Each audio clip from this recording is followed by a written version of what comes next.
Today's conversation is sponsored by the Billy Keels Advisory Program. If you want to learn more about how to make your 9 to 5 optional, just go to billykeels.com/advising. Once again, that's billykeels.com/advising.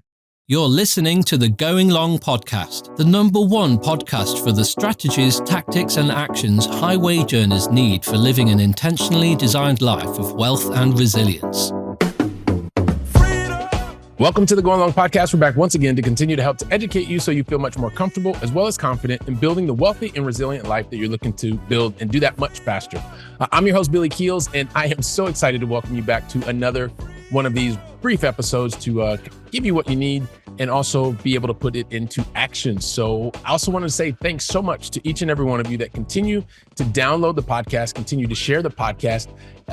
It means the world to us, and it helps to keep the podcast in the top 1.5% of podcasts all around the globe. And so for those of you that are tagging us on LinkedIn, you're tagging us on Instagram, thank you so much. For those of you who continue to leave your honest written reviews, really appreciate that. And if you haven't done it yet, there's a nice brief video here in the show notes that will tell you or show you exactly what you need to do to leave an honest written review. So we take all reviews.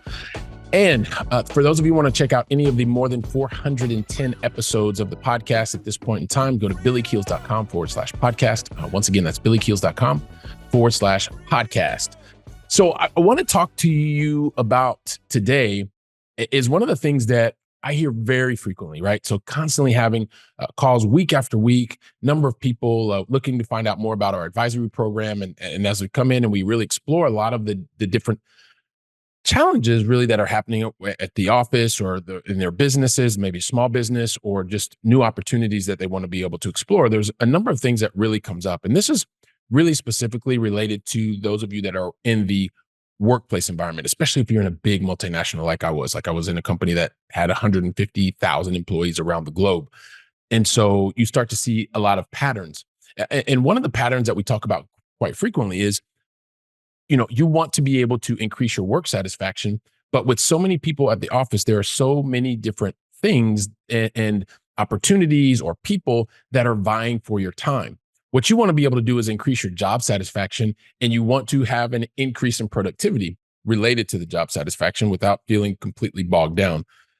And so a lot of times talking to mid to upper level executives and many high paid sales executives that talk about the long hours that you're constantly working. And at the end of the day, what you really want to do is just be a good coworker. You want to get your stuff done. You want to be known as someone who can be reliable.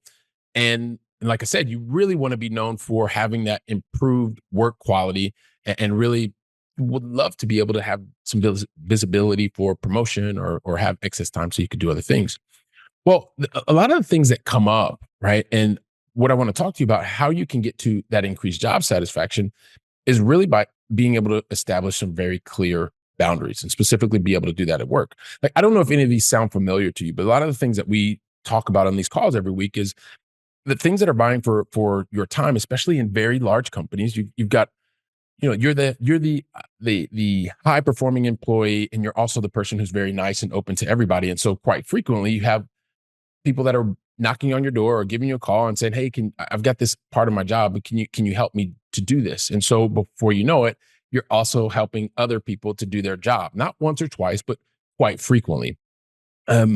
Maybe you also find that you're the person who's not only the first person in the office, but because you're helping other people do their jobs all day long, you're also finding that you're the last one to leave. And I mean, it can be the real office or the virtual office attached to your screen at Zoom from the beginning of the morning all the way to the end of the night, after dinner, beyond dinner, into the early hours of the morning sometimes. So we are in a virtual world and a highly remote world. So that's one of the things that also coming up pretty frequently is that you're always on.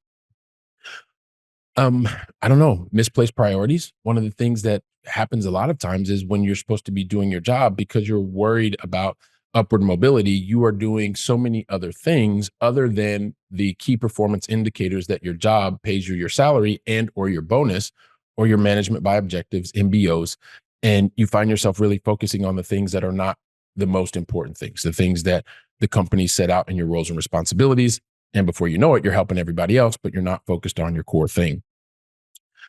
Sometimes you have people that, you just have difficult coworkers, and especially when you're getting back into the work environment, you have people that are just simply not nice, not kind. And because of that, it's very distracting for you in your job in terms of being able to increase your job satisfaction, in terms of being able to also increase your productivity. Usually, if you're not satisfied, it's hard to make your productivity up there.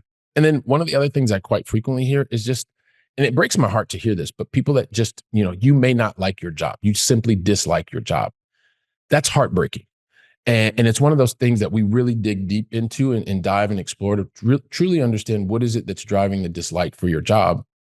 But more importantly, all of these different things that are happening, whether you're spending too much time in the office, you're doing other people's jobs, you're misplacing your priorities, you are working with difficult coworkers, or you simply, and like I said, it breaks my heart that you just simply dislike your job.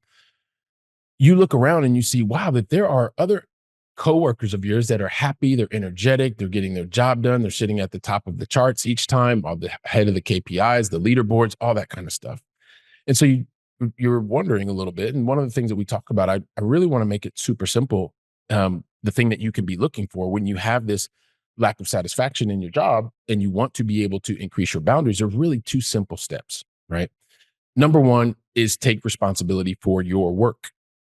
When you take responsibility for your work, meaning you are going to do what you need to do first and then help others second. It's very similar like when you're on an airplane, right? When you're on an airplane, even if you travel with children, they say, make sure you put your mask on first. And then afterwards, once you're safe, you can help other people. Very similar thing. So first step is take responsibility for your work.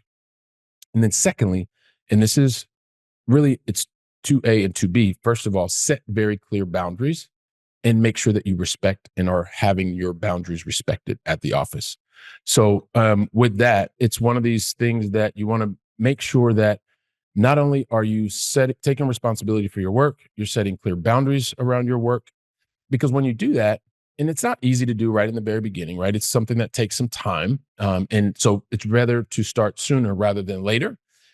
And when you get started, making sure that you're taking responsibility for your work, you're setting clear boundaries and and respecting them and having them respected.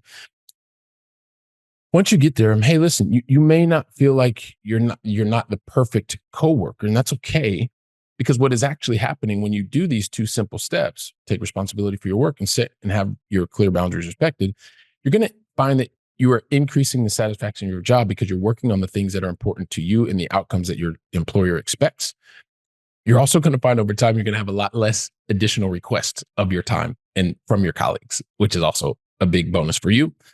And then two other things that are amazing. You are going to increase your productivity because you're focusing on the things that you're responsible for, and your personal and professional happiness is going to increase. So if any of this stuff happens and you want to increase your job satisfaction, you want to have more productivity, and you want to be able to find a solution for that, well, it's about taking those two simple steps that I talked about, taking responsibility for your work, and then also setting clear boundaries and having those boundaries respected.